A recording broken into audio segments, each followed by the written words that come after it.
We've spent the last couple of days here, a few days getting familiar with the Bengals, and you know, first of all, let's say I have a great deal of respect for Mike Brown, the Brown family, and the Bengals organization. Always have, and I think there's this is a football team that doesn't have a good record, but they actually do a lot of things really well in all three phases of the game. Been very impressed watching them play, and they cause a lot of problems. Special teams, I think Darren does a great job with that unit. As usual, they're right at the top of the league in both punt and kickoff coverage, kickoff returns. They're really solid group, well coached, fundamentally very good, and make it tough on you there. Defensively, very disruptive front. Hubbard and Dunlap outside, Atkins inside. One of the better, more disruptive groups. We faced, and we faced some good ones here over the course of the season. So, they present a lot of problems there. It's a very aggressive defense, and really make you work for the yards. And offensively, very good skill group. Obviously, the quarterback Dalton's very experienced guys. Led this team to a lot of victories, a lot of comeback victories. Excellent quarterback, good backs, guys that are different. Mixon and Bernard, but both outstanding players. Make a lot of yards on their own. Both good in the passing game, both good in the running game. Very versatile players.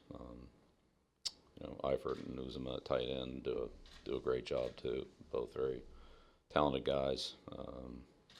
Been very productive in the red area, like Eifert usually is, and he's a problem. And then the receivers are, it's a good group of receivers. I know that Green hasn't played.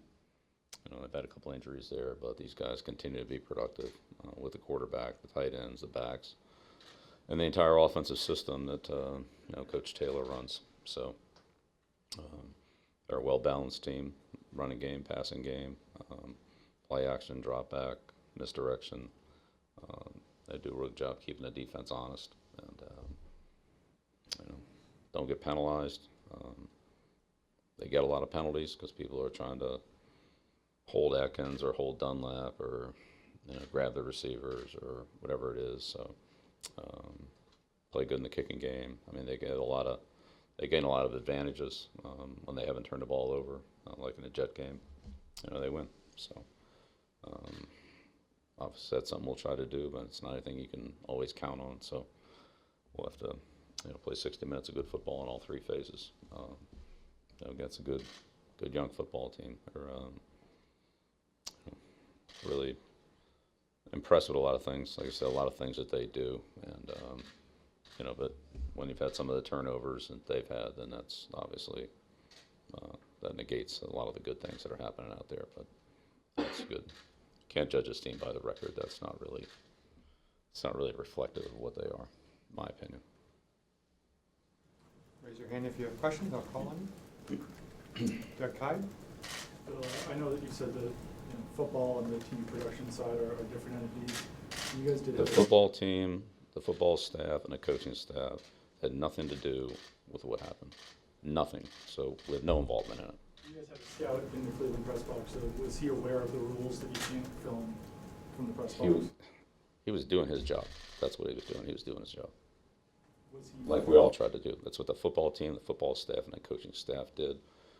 Last week was try to do their job for Kansas City, and then Cincinnati, and then Buffalo next week, and that's it. So you know, if he was I just answered a question. That's it. We had no involvement in it. Zero. Roland? Bill, have you heard from the league at all?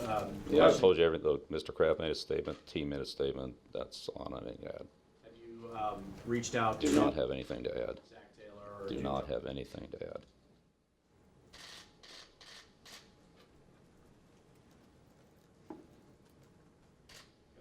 I wanted to ask you about the rookie class. How do you feel about how the rookies as a class overall are performing this year? Yeah, well, I mean, we'll talk about all that at the end of the year. Right now, we're trying to get everybody to perform as well as we can for Cincinnati. players, coaches, all three units, and go out there and play as well as we can on Sunday. That's really where we're at. I guess, like a guy like Damian Harris, when the run game's having a struggle this year throughout the season, why not give him a chance to show what he can do out there?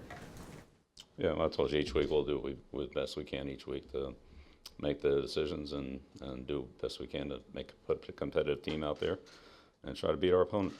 We did that last week. The other 13 games, we'll do it going forward. The class in general hasn't played a whole lot other than Winovich, and the punter is. Do you feel like they need a year to get stronger and to acclimate to the NFL, generally speaking? Yeah, I never said that. So when they're not playing, is it they haven't earned playing time? I didn't say that either. Things change from week to week based on game plan situations. And we're 10-3. Wouldn't say we have a terrible team. We have a lot of other good players out there, a lot of good players that have been very productive, and we won 10 games. So. Bill, last couple of games, we've seen some pressure applied, some games, some stunts, maybe some zone blitzes. I think it was playing Kansas City. On a completed pass, Clark drops off, Fuller rushes the quarterback. Just combating that, what's incumbent on your offensive line in terms of communicating, recognizing? There's brothers who turnover at center. Left tackle is playing in certain game, et cetera. When you're seeing some of those zone pressures, if you will, and does Cincinnati still do that under this defensive line? Yeah, look, you got to be ready for that every week. It's the National Football League. So it's not like college where sometimes they're going to sit there in one front and play two coverages. That's just not the way it is in this league. So better be ready for it every week. Throughout your years here, have you found it easy to focus your teams on their week-to-week tasks when there are outside distractions? Is that a process you've sort of learned or changed as you've gotten more experience? Yeah, I've never seen it any different. We have a job to do, so try to go out there and do the best we can. I don't know when that changed. I don't think it really has for me. I'm not sure. Levin Reed. Would you say the biggest difference between Nixon and Bernard when they look one fast and the other one stronger? I mean, they're both good. Yeah, they have different styles, but they're both good. Bernard's quick. He's shifty. He's got great vision. He's got good short space quickness. Mixon's quick too, but he's strong. He's a hard guy to tackle. Runs through some tough tackles. Both guys can catch the ball, and they both have almost 30 receptions. So it's not they're good in the passing game. They're good in the running game. Bernard comes in on early downs as a change of pace runner. He's effective. So they're both good players. Styles are different, but they're both effective. Doug Kai. Bengals got John Ross back last week. What does he add to their offense? Another explosive player. Yep, he's tough. Good receivers. I mean, stretch the defense, but good catch and run player. Yeah, I mean they got a lot of skill. You said that Tyreek's the fastest guy in the NFL. Is John Ross at least close? No, they're all fast. Yeah.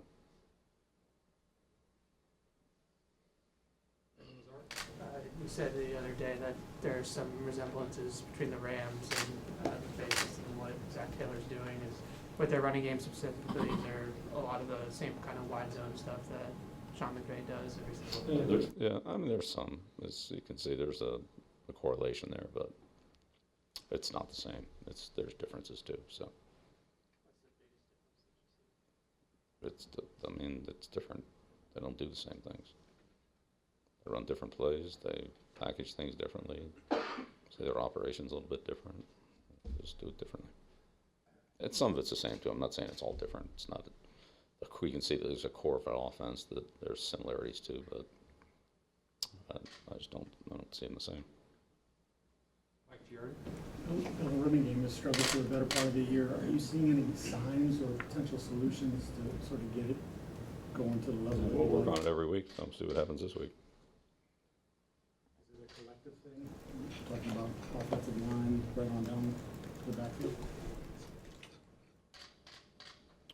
Yeah, I mean, there's several hundred plays we're talking about there, so it's certainly not the same thing on every play.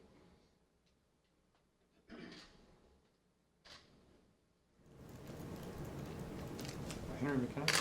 Bill, as far as the rules go with that videotaping investigation, do you have a sense of where the disconnect happened, where the production team? I don't have anything to add to it. I don't know how many times I need to say that.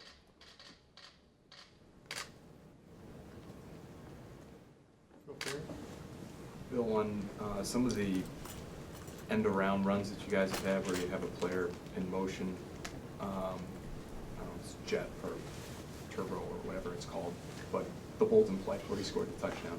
We've seen a few of those from you guys. How difficult is it to sync up the timing on that between the snap, the quarterback, and whoever's taking the ball there, because it feels like it has to be relatively precise? Yeah. Yeah, I mean, I'd say most every team in the league runs them. I mean, certainly Cincinnati, they run as many as anybody does. So, yeah, there's an element of timing, just like there is on most every other play. So, we work on it.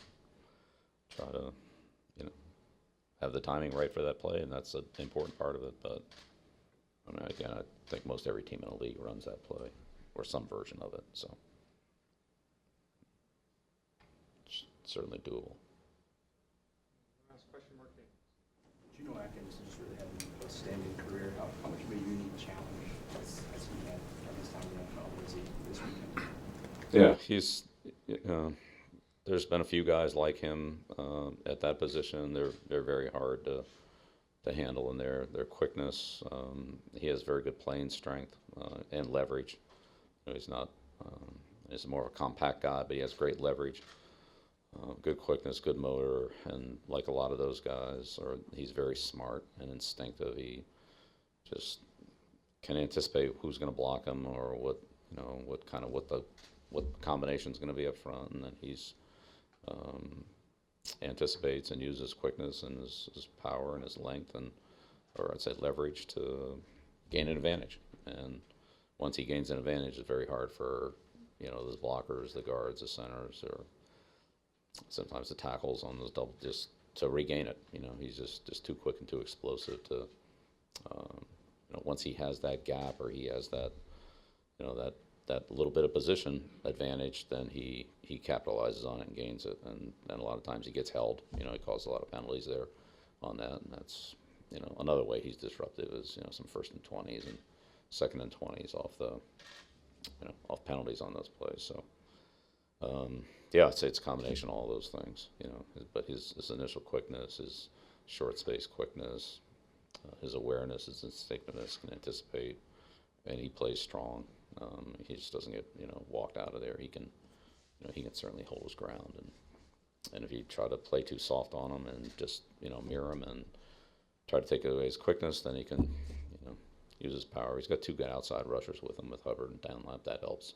So there's a lot of, somebody has to step up, or you're in trouble with the ends, or he forces them back, and then that puts you in trouble with the edge guys. So the overall combination of it's effective as well. He certainly does his part of it, but having Dunlap and Hubbard on the edge to press the whole the whole pocket from all those kind of 3 prongs there. It's and Billings is another. I mean, he's a big effective guy inside too, but it's just pass rush or the running game. It's all kind of the same. It's the outside guy's pressing it inside, the inside guy's pressing it back or outside. It all causes a problem. Okay, thank you.